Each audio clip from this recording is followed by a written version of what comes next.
بسم اللہ الرحمن الرحیم۔ اب ہم اللہ کے نام سے سورہ توبہ کا آغاز کر رہے ہیں۔ یہ سورہ مبارکہ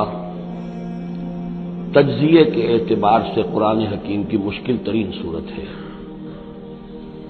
اس میں کئی خطبات ہیں جو مختلف مواقع پر نازل ہوئے ہیں، اور چونکہ قرآن مجید میں یہ چیز محفوظ نہیں ہے کہ کون سا خطبہ کس وقت نازل ہوا، اس کے حوالے سے بڑی تحقیق کی ضرورت ہوتی ہے، اور جن لوگوں نے اتنی تکلیف گوارا نہیں کی ہے وہ بہت سے مغالطوں میں خود بھی مبتلا ہوئے ہیں اور دوسروں کو بھی مبتلا کیا ہے۔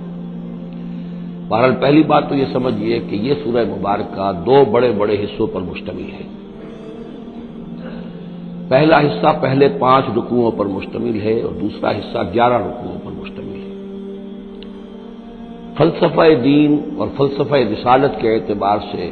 ان دونوں حصوں کے مابین فرق یہ ہے کہ نبی اکرم صلی اللہ علیہ وسلم کی بعثت ہوئی تھی براہ راست بعثت جن میں سے آپ خود تھے، یہ بعثت خصوصی ہے، بعثت خاصہ ہے کہ جو مشرکین عرب کی طرف ہے، بنی اسماعیل کی طرف ہے۔ ایک آپ کی بعثت عمومی ہے پوری نوع انسانی کی طرف، آپ 2 بعثتوں کے ساتھ مبعوث فرمائے گئے۔ آپ کی جو بعثت خصوصی ہے الی اہل العرب، بنی اسماعیل، مشرکین عرب، چونکہ آپ انہی میں سے تھے اور انہی کی زبان میں آپ نے آخری اتمام حجت کر دیا،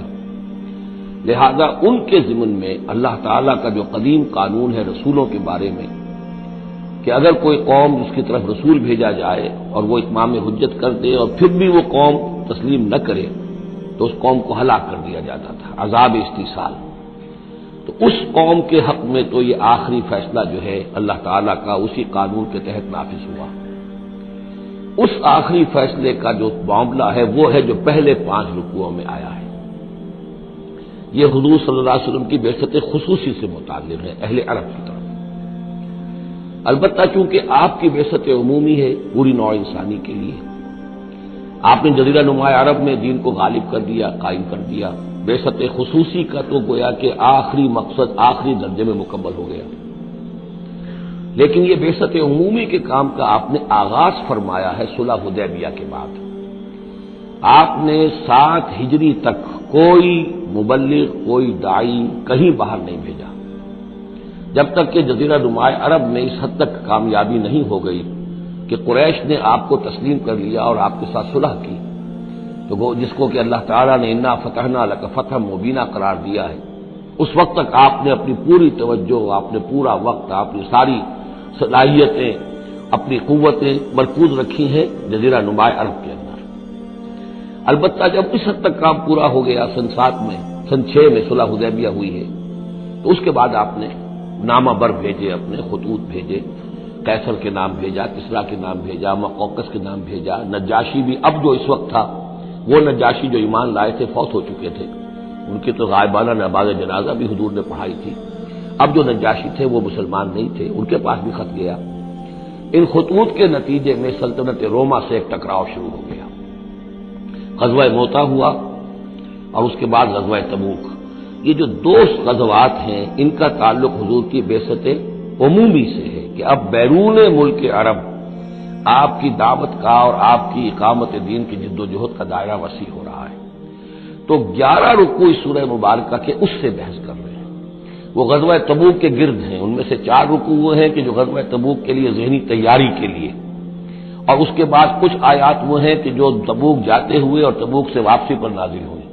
اور کچھ حصہ وہ ہے جو تبوک سے واپس آ کر نازل ہوا۔ وہ تو ہے 11 رکوع جو 6 سے شروع ہو کر 16 تک جائیں گے مسلسل۔ البتہ پہلے 5 رکوع وہ ہیں کہ جن میں اندرون جزیرہ نما عرب، اندرون ملک آپ کے جو مشن تھا اس کی تکمیل کا جو آخری مرحلہ تھا اس کا اعلان ہو رہا ہے۔ اب یہ جو 5 رکوع ہیں ان میں بھی ایک عجیب تقسیم ہے۔ ان میں 2 رکوع وہ ہیں کہ جو سن 8 ہجری میں فتح مکہ سے قبل نازل ہوئے، ان میں تیار کیا گیا ہے مسلمانوں کو فتح مکہ کے لیے کہ وہ نکلیں، اور ساری رد و قدا ہو رہی ہے کچھ لوگوں کی طرف سے، کچھ منافقین کی طرف سے، کچھ سادہ دل مسلمانوں کی طرف سے، نیک دل مسلمانوں کی طرف سے، کچھ ایسے لوگوں کی طرف سے کہ جن کے وہاں رشتہ دار ہیں کہ اب اگر جنگ ہوگی اور جا کر ہم حملہ کریں گے مکے پر تو اس سے یہ ہے کہ ان رشتہ داروں کو بھی غضب پہنچے گا۔ کچھ ایسے مسلمان تھے جن کی فیملیز وہاں تھیں اور انہیں اندیشہ تھا کہ وہ کہیں جب یہ چکی پیسے گی تو کہیں گندم کے ساتھ گھن بھی نہ پس جائے۔ تو ایک رد و قضا ہے جو ان 2 رکوعوں میں آپ کو ملے گی کہ جو نازل ہوئے ہیں سن 8 میں فتح مکہ سے قبل، اور 3 رکوع وہ ہیں کہ جو نازل ہوئے ہیں سن 9 میں ذی قعدہ کے بعد۔ اور یہ جب کہ فتح مکہ ہو چکا، اس سال حضور نے حج نہیں کیا، پھر اگلے سال آپ نے بھی دوبارہ حج نہیں کیا، لیکن آپ نے ایک قافلہ بھیج دیا تھا کہ وہ جائے، اور اس کے امیر کی حیثیت سے حضرت ابوبکر صدیق رضی اللہ تعالیٰ عنہ تھے امیر الحج۔ لیکن جب وہ قافلہ روانہ ہو چکا تھا ذی قعدہ سن 9 میں، تو پھر وہ آیات نازل ہوئیں کہ جو 3 رکوعوں پر مشتمل ہیں، جن میں آخری اعلان کیا گیا ہے کہ اب آئندہ یہاں کوئی عرب، کوئی مشرک حج کے لیے نہیں آئے گا۔ سن 9 کا حج وہ مشترک تھا، اس میں اہل ایمان بھی تھے اور اہل شرک بھی تھے، مشرکین مکہ بھی تھے، ان کو بھی اجازت تھی۔ اور وہاں اعلان کیا گیا کہ آئندہ مشرکین کے ساتھ اللہ کا کوئی معاہدہ نہیں ہے، اور ایک مہلت دی جا رہی ہے اتنے وقت معین کی، اس کے اندر یا تو وہ اسلام لے آئیں اور یا ان کا قتل عام ہو جائے گا۔ یہ سخت ترین آیات ہے قرآن مجید کی کہ جو اس حصے میں نازل ہوئی ہیں، لیکن اس کا فلسفہ سمجھ لیجئے، یہ قائم مقام ہے اس عذاب استیصال کے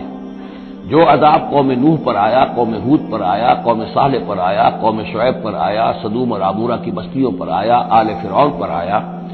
وہ اب مشرکین عرب پر اس لیے آنا ضروری تھا کہ ان کی طرف حضور بھیجے گئے، انہی کی زبان میں کتاب اتار دی گئی، ان پہ اتمام حجت ہو گیا، حق مبرہن ہو گیا۔ اب اگر وہ ایمان نہیں لا رہے ہیں تو عذاب استیصال کے مستحق ہو چکے ہیں۔ البتہ یہ کہ انہیں پہلی قسط جو دی گئی عذاب کی وہ تو غزوہ بدر کی شکل میں تھی، اب آخری یہ ہے کہ چیلنج کر دیا گیا کہ اب اتنی مدت کے اندر اگر تم ایمان لے آؤ گے تو تمہاری خیریت ہے، نہیں لاؤ گے تو تمہیں قتل کر دیا جائے گا۔ اور اس میں خود بخود امپلائڈ تھی یہ بات کہ اگر تم نہ ایمان لانا چاہو نہ قتل ہونا چاہو تو جزیرہ نمائے عرب کو خیر بات کہہ کے چلے جاؤ، جہاں سینگ سمائے چلے جاؤ، اب عرب میں نہیں رہ سکتے۔ اس جزیرہ نمائے عرب کو پاک کر دیا جائے گا شرک سے۔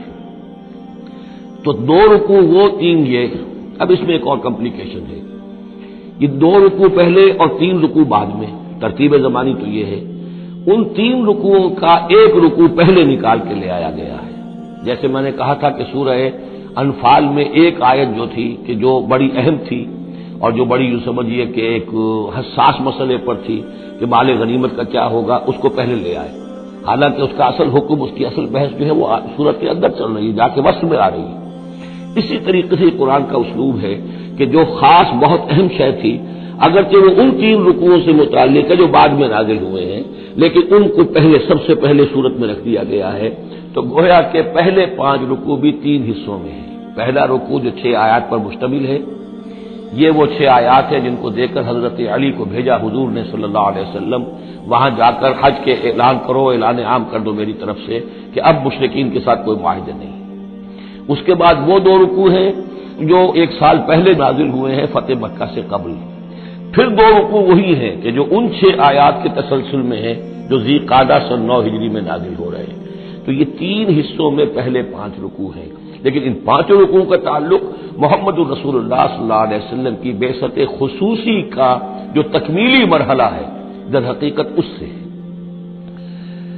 برات من اللہ ورسولہ، اعلان برات ہے، لا تعلقی کا اعلان ہے اللہ اور اس کے رسول کی طرف سے، الی الذین عاہدتم من المشرکین، ان لوگوں کی جانب جن سے اے مسلمانوں تم نے مشرکوں میں سے معاہدے کیے، اللہ کی طرف سے سارے معاہدے ختم۔ البتہ یہ بڑا کیٹیگوریکل سٹیٹمنٹ جو آیا ہے، اس کے بعد اس کے اندر تھوڑی تھوڑی وہ جو ہے تفصیل جب آئے گی تو اس میں رعایتیں دی گئی ہیں، لیکن اعلان ایسا ہے۔ اور اس سورت سے پہلے یہ واحد سورت ہے قرآن مجید کی جس سے پہلے آیت بسم اللہ نہیں ہوتی، اور اس کا سبب یہ بیان کیا ہے حضرت علی رضی اللہ تعالی عنہ نے کہ یہ سورت تو ننگی تلوار لے کر نازل ہوئی ہے۔ آیت بسم اللہ میں تو اللہ کے نام ہے الرحمن الرحیم، تو یہ سورت جو ہے یہ تو ننگی تلوار لے کر نازل ہوئی ہے۔ اہل شرک کے لیے جو اعلان اس میں کیا گیا ہے کہ ان کو قتل کیا جائے گا، قتل عام ہوگا، تو گویا کہ اس کے مضامین جو ہے اللہ تعالیٰ کی وہ رحمانیت اور رحیمیت کے ساتھ بظاہر ان کی مناسبت نہیں ہے، اس لیے اس صورت سے قبل آیت بسم اللہ نہیں لکھی جاتی۔ واللہ عالم۔ برات من اللہ ورسولہ الی الذین عاہدتم من المشرکین، اعلان برات ہے، اعلان لا تعلقی ہے اللہ اور اس کے رسول کی طرف سے ان تمام لوگوں سے کہ جن سے مسلمانوں نے معاہدے کیے۔ فسیحوا فی الارض اربعۃ اشہر، تو گھوم پھر لو اس زمین میں یعنی اس جزیرہ نما عرب میں 4 مہینے کی تمہیں مہلت دی جا رہی ہے۔ وَاعْلَمُوا أَنَّكُمْ غَيْرُ مُعْجِزِ اللَّهِ، اور جان لو کہ تم اللہ کو عاجز نہیں کر سکتے، اللہ کو شکست نہیں دے سکتے۔ وَأَنَّ اللَّهَ مُخْزِي الْكَافِرِينَ، اور اللہ تعالیٰ کافروں کو رسوا کر کے رہے گا۔ اب ان کے لیے یہ آخری جو ہے قسط جو ہے اللہ تعالیٰ کی طرف سے عذاب کی وہ آ کر رہے گی۔ یہ جو کیٹیگوریکل سٹیٹمنٹ آیا ہے یہ ان معاہدوں کے ضمن میں تھا کہ جن میں کوئی میعاد معین نہیں تھی، غیر میعادی معاہدے۔ عام معاہدہ ہے دوستی کا، نو وار پیکٹ ہے، اس کے لیے کوئی ٹائم لمٹ نہیں ہے۔ ان کے لیے تو کھلم کھلا کہہ دیا کہ ٹھیک ہے 4 مہینے کی ہم مہلت دے رہے ہیں، اس کے بعد ہمارا کوئی معاہدہ نہیں۔ اور یہ بالکل معقول بات ہے، اس لیے کہ ایک ہی دن میں نہیں کیا ہے۔ وہ بات بھی ہو گئی کہ معاہدہ پہلے جو ہے ان کی طرف پھینک دیا گیا، فَأَنبِذْ عَلَيْهِمْ عَلَىٰ سَوَاءٍ، اعلان کیا جا رہا ہے، اور پھر ایک دن میں اقدام بھی نہیں ہو رہا، 4 مہینے دیے جا رہے ہیں۔ تو یہ ہے معاملہ ان کا جو معاہدے غیر میعادی تھے جن میں کوئی مدت معین نہیں تھی۔ وَأَذَانٌ مِّنَ اللَّهِ وَرَسُولِهِ إِلَى النَّاسِ يَوْمَ الْحَجِّ الْأَكْبَرِ، اور اعلان عام ہے اللہ اور اس کے رسول کی طرف سے لوگوں کی جانب حج اکبر کے دن، یوم الحج الاکبر، بڑے حج کے دن۔ بڑے حج سے مراد حج ہے، یہ ہمارے ہاں جو عام خیال ہے کہ جمعے کو حج ہو تو حج اکبر ہے، یہ بغیر کسی بنیاد کے ہے۔ اصل میں عمرہ جو ہے وہ حج اصغر ہے، اور جو حج ہے وہ حج اکبر ہے۔ عمرہ بھی ایک چھوٹا حج ہے، تو وہاں اکبر اور اصغر اس اعتبار سے ہوتے ہیں۔ تو یوم الحج الاکبر، جب جو حج آ رہا ہے اس دن، ان اللہ بریء من المشرکین ورسولہ، اعلان عام، چونکہ حج میں تو تمام اطراف و اکناف جو ہیں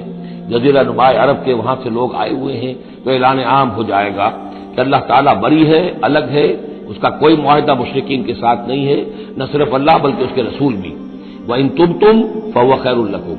اور اگر تم باز آ جاؤ، توبہ کر لو تو تمہارے لیے بہتر ہے، اسی میں خیریت ہے۔ وَإِن تَوَلَّيْتُمْ، اگر تم پیٹھ موڑ لو گے، روگردانی کرو گے، فَاعْلَمُوا أَنَّكُمْ غَيْرُ مُعْجِزِ اللَّهِ، تو سن رکھو تم اللہ کو عاجز نہیں کر سکتے، تم اللہ کو شکست نہیں دے سکتے۔ وَبَشِّرِ الَّذِينَ كَفَرُوا بِعَذَابٍ أَلِيمٍ، اور ان کافروں کو اے نبی بشارت دے دیجئے دردناک عذاب کی۔ إِلَّا الَّذِينَ عَاهَدتُّم مِّنَ الْمُشْرِكِينَ، اب یہاں ایک استثناء ہو رہا ہے، یہ ہے جن کے ساتھ میعادی معاہدے تھے، 2 سال کا معاہدہ ہے، 1 سال کا معاہدہ ہے، 6 ماہ کا معاہدہ ہے، اس کو مستثنیٰ رکھا۔